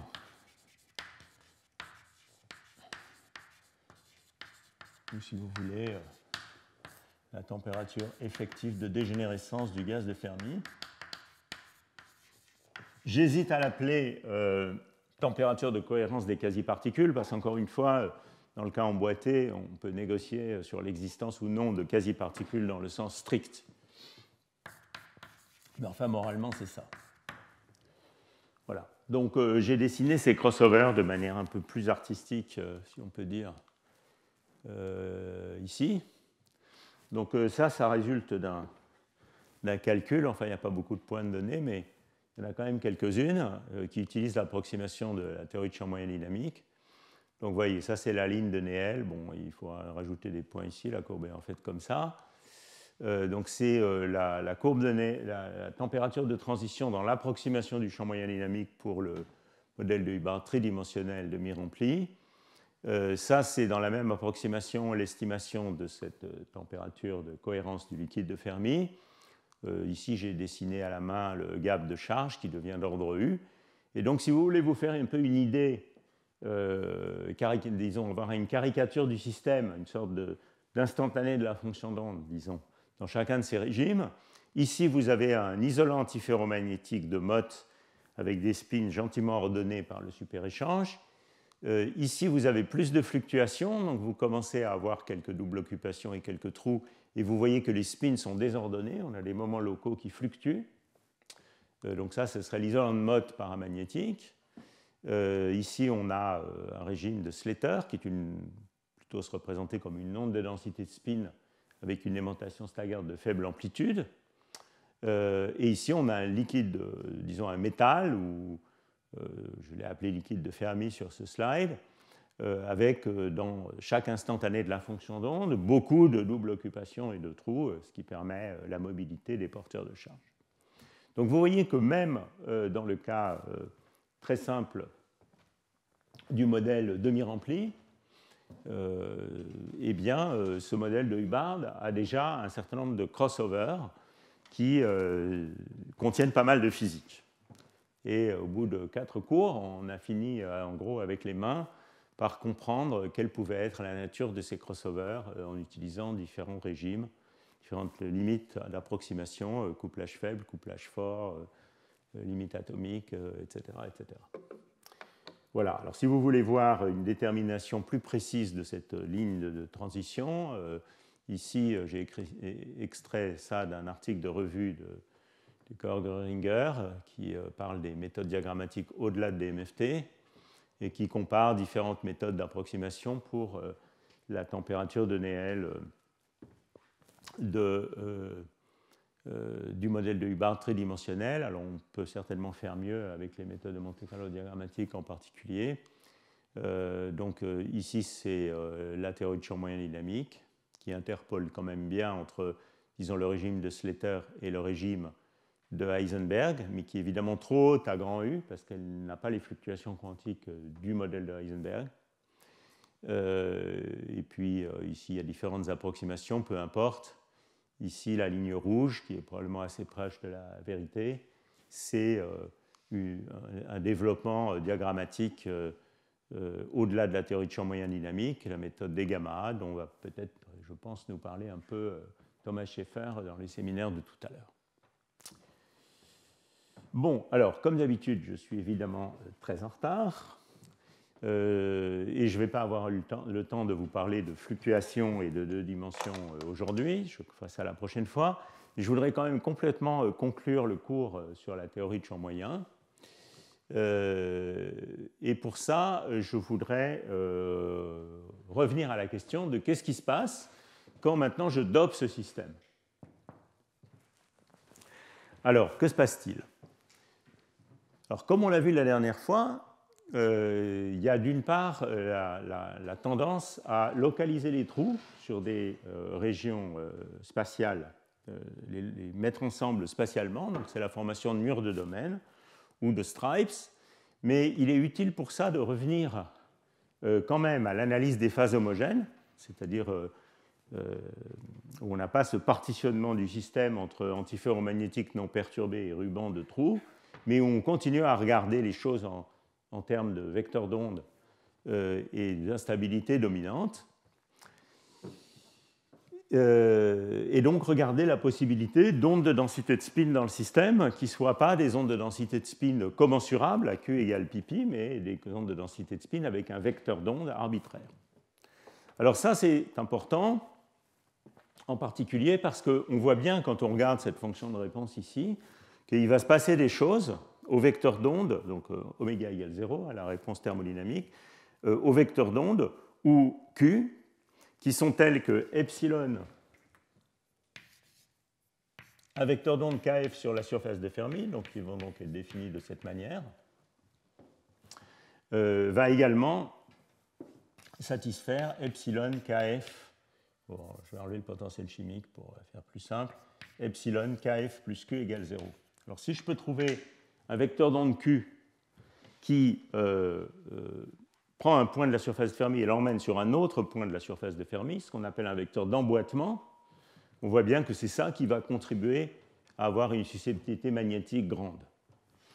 Alors, ici, j'ai fait un dessin dans lequel je représente, dans un schéma de zone de Brillouin étendue, donc chacun de ces carrés, c'est une zone de Brillouin, et ce que j'ai représenté, c'est la surface de Fermi du système dopé maintenant, si j'étais à deux dimensions. Donc, si j'étais dans le système demi-rempli, la zone de Brillouin, ce serait le carré, le diamant parfait, d'accord. Maintenant, je suis un petit peu dopé en trou, donc ma surface de Fermi, pardon, c'est cette surface de Fermi ici, de type électron, qui contient un petit peu moins de particules. Et le dessin qui est là est censé vous montrer qu'il est plus favorable de former une onde de densité de spin qui est diagonale, qui est horizontale ou verticale, donc avec un vecteur d'onde qui sera pi moins une petite quantité à faible dopage pi, que pi moins epsilon, pi moins epsilon. Alors comment est-ce que vous pouvez voir ça? Bon, alors prenons la surface de Fermi de départ, décalons-la de pi, donc ça va vous donner quelque chose qui est la surface de Fermi en pointillé rouge ici. Et maintenant, décalons cette surface de Fermi par un vecteur diagonal, donc delta, delta, delta petit. Alors vous voyez que je peux trouver un delta où cette surface de Fermi décalée, qui est la surface de Fermi bleue, vient tangenter la surface de Fermi de départ. C'est ça le vecteur d'emboîtement. Ici, je vais avoir la possibilité d'ouvrir un gap facilement dans ces équations de champ moyen. Seulement si je fais ça, vous voyez, si je translate par un vecteur diagonal, je vais ouvrir un gap seulement ici, sur ces parties, là et là, de la surface de Fermi. En revanche, si j'utilise un vecteur de translation horizontale, donc je prends cette surface de Fermi, je la décale de pi, et maintenant je la translate horizontalement. Donc vous voyez maintenant que cette surface bleue, elle vient tangenter les deux parties ici, donc qui correspondrait à là, et ici de la surface de Fermi. Donc j'ouvre un gap sur une plus grande partie de la surface de Fermi. Et donc cet argument vous dit immédiatement que, puisque c'est la formation du gap qui conduit à un gain énergétique dans la théorie de champ moyen, cet argument vous dit immédiatement qu'il est plus favorable, en couplage faible, d'avoir une onde de densité de spin horizontale ou verticale, plutôt qu'une onde de densité de spin avec un vecteur d'onde diagonal. Alors, vous pouvez aussi le voir sur la fonction de réponse. Si je regarde tout simplement cette fonction de réponse ici, donc là j'ai fait un dessin dans le cas demi-rempli. Donc vous voyez cette fonction de réponse, on a vu qu'elle était maximum, elle avait une divergence logarithmique en fait à pi, qui correspond à l'instabilité qu'on a vue tout à l'heure. En revanche, quand je dope le système, eh bien, les maxima de cette fonction de réponse se déplacent à Q0, à QPi ou PQ, qui sont ces deux maxima ici, et non pas ici, le vrai maximum, il est là. Donc ceci vous montre qu'en couplage faible, si on suit ces critères d'instabilité de champ moyen, on trouve une onde de densité de spin incommensurable quand on dope, donc qui n'est pas exactement pi, mais qui est pi moins epsilon pi, où epsilon est proportionnel au dopage, en couplage faible. Alors, voilà, bon, ça c'est la même chose. En revanche, quand vous montez la température à partir de cette solution de champ moyen, eh bien, vous pouvez rester dans une phase avec de l'ordre magnétique, toujours au niveau du champ moyen, mais passer de nouveau dans une phase commensurable, parce que la solution commensurable étant plus symétrique, elle a en fait plus d'entropie. Donc vous gagnez en entropie en faisant ça. Donc ça, c'est un diagramme de phase un peu générique, disons, que vous donne la théorie de champ moyen, où en fonction du dopage, donc le demi-remplissage est là, vous dopez, vous trouvez que vous formez une onde de densité de spin incommensurable verticale ou horizontale, donc avec un vecteur pi, pi moins delta, avec un certain dopage critique. Et puis quand vous partez de cette onde de densité de spin incommensurable et que vous chauffez le système, il y a une transition vers l'ordre de Néel pi, et puis finalement vers la solution paramagnétique. Alors ceci peut être raffiné. Là, je montre des diagrammes qui m'ont été fournis par Liam Rampont, qui est un stagiaire dans notre équipe, qui travaille avec Fedor Simkovic et Michel Ferrero, et qui a résolu les équations de champ moyen sur un réseau carré. Et donc, vous voyez ici que, effectivement, quand on est dans un régime de couplage faible, eh bien, dans un régime de dopage intermédiaire, on trouve ces ondes de densité de spin incommensurables horizontales ou verticales, mais qu'en en fait, quand on commence à augmenter la force du couplage, eh bien, on peut aller vers des solutions avec des ondes de densité de spin diagonales, QQ, donc qui sont ces régions marron ici, qui croissent quand on augmente la force du couplage, puisque l'argument que je viens de vous donner tout à l'heure est un argument typique d'instabilité de couplage faible. Et puis vous voyez aussi le phénomène dont je parlais tout à l'heure, qui est que quand on chauffe, on repasse dans une phase commensurable.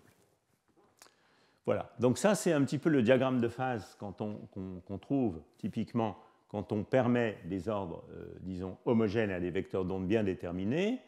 On peut raffiner ces analyses, et ça a par exemple été fait dans ce type d'article, qui maintenant met en compétition tous les différents ordres possibles, homogènes, et également la possibilité d'une séparation de phases, c'est-à-dire de régions riches en trous et de régions riches en spin, avec une construction de Maxwell, et vous voyez qu'on trouve un diagramme de phase qui est assez compliqué au niveau du champ moyen, tout ça c'est le champ moyen statique, mais qui reflète un petit peu les propriétés générales dont je parlais tout à l'heure, c'est-à-dire ici on va trouver une phase ferromagnétique, ici on va trouver une phase paramagnétique, ici on va trouver des ondes de densité de spin incommensurables, horizontales ou verticales, ici on va partir vers une onde de densité de spin diagonale, etc., etc. Alors que reste-t-il de ce diagramme de champ moyen quand on introduit les fluctuations?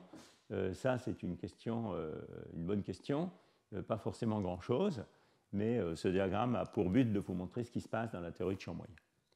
En fait, on peut montrer qu'en couplage faible, déjà, cette onde de densité de spin incommensurable, horizontale ou verticale, est instable vers la formation de murs de domaine à basse température. Donc, des solutions de type Stripes, dont j'ai un petit peu parlé. Alors, ça, c'est un très très bel article paru dans le journal de physique, qui montre analytiquement en fait qu'il y a une instabilité de ces ondes de densité spin incommensurables vers des murs de domaine. Je n'ai pas le temps de vous en parler en détail, mais pour ceux que ça intéresse, je vous recommande vraiment de lire cet article. Il y a un petit peu de mécanique quantique supersymétrique dans cet article qui montre l'existence d'étaliers à énergie nulle, où les trous veulent se mettre. Donc c'est vraiment de la jolie physique. Et on trouve des solutions de ce type, avec des endroits où l'antiferromagnétisme est non perturbé, et puis des endroits au mur de domaine entre les deux régions d'antiferromagnétique où viennent se localiser la charge. Et on sait maintenant, par toutes sortes de méthodes numériques, qu'effectivement, dans l'état fondamental du modèle de Hubbard bidimensionnel, il y a un régime de dopage faible où ces solutions de type stripes existent. Donc ces solutions de type stripes où on a de l'antiferromagnétisme non perturbé et puis des trous qui viennent se mettre à la lisière entre deux domaines antiferromagnétiques flippés de pi, en antiphase, décalés d'une cellule unité, si vous voulez. Alors c'est une conclusion qu'on trouve, j'en avais déjà parlé la dernière fois, donc je ne vais pas recommencer, mais qu'on trouve dans toutes sortes de méthodes. Le groupe de normalisation de la matrice densité, et également quand on résout les équations de champ moyen, Hartree-Fock, inhomogènes, en laissant le système faire ce qu'il veut sur chaque site. J'en avais un peu parlé la dernière fois, je ne vais pas y revenir en trop grand détail aujourd'hui. Qu'est-ce que je voulais vous dire d'autre? Voilà, donc si vous voulez, à l'issue de tout ça, on peut donner une image un petit peu qualitative des différents régimes, par exemple en fonction de la température et à faible dopage. Et tout ça suggère que, bon, à très haute température, on a un système paramagnétique. Quand on va diminuer la température, on va pouvoir passer dans une onde de densité de spin commensurable, pour les raisons anthropiques que j'ai évoquées tout à l'heure. Cette onde de densité de spin va devenir incommensurable à plus basse température. Et puis finalement, à basse température, dans l'état fondamental, on va trouver des phases de type stripes avec des rubans de trous, des domaines antiferromagnétiques séparés par des rivières essentiellement unidimensionnelles de trous. Évidemment, à deux dimensions, il faut interpréter ces différents régimes de densité de spin comme des crossovers, puisqu'il n'y a pas d'ordre à longue portée, et ce sera le thème du cours de la prochaine fois, pour le spin. Il peut y en avoir pour la charge, parce que l'onde de densité de charge brise une symétrie discrète. Voilà, donc il faut voir ça comme, disons, un aspect qualitatif. Le champ moyen exagère, même le champ moyen inhomogène exagère l'étendue de ces phases ordonnées, donne évidemment des brisures de symétrie à température finie quand il ne devrait pas à cause de Mermin-Wagner, mais on peut penser quand même qu'il y a une certaine vérité qualitative des différentes phases possibles. Alors je voudrais quand même finir, donc ça c'est un des premiers travaux qui ont établi l'existence de ces phases de stripes par les méthodes de groupe normalisation de la matrice densité. Je voudrais quand même finir par un commentaire qui rapproche plutôt des expériences. Je vais passer un petit peu là-dessus. En vous disant que ces phases avec des ondes de densité de charge ont été observées expérimentalement dans certaines familles de cuprates supraconducteurs, également dans les nickélates, c'est là où ils ont été trouvés la première fois. Ceci étant, les phases qui sont observées expérimentalement dans ces familles de cuprates ou dans ces nickélates ne sont pas exactement ceux qui sont prédits par la théorie de champ moyen du modèle de Hubbard. Dans la théorie de champ moyen, on trouve des stripes qui sont demi-remplis avec des trous partout. Et ici, expérimentalement, on trouve plutôt qui sont remplis, alors qu'expérimentalement, on trouve plutôt des phases demi-remplies, donc des phases de stripe, par exemple, de période 4, pour un remplissage 1/8, un dopage 1/8, donc où il y a un trou sur deux dans les canaux unidimensionnels. Et alors, on peut se poser la question de pourquoi. Ça signale probablement que le modèle de Hubbard n'est pas exactement réaliste pour la description du matériau. On peut penser à T', on peut penser à des interactions de Coulomb de plus longue portée. Voilà, donc il faut placer tout ça dans le contexte, du point de vue physique, dans le contexte plus général des phases avec ordre de charge dans les cuprates supraconducteurs, qui est un sujet qui a connu beaucoup de développement relativement récent. Et je signale cet article de revue qui fait un peu le point sur les phases avec ordre de charge dans les cuprates supraconducteurs et les développements expérimentaux récents sur ce sujet.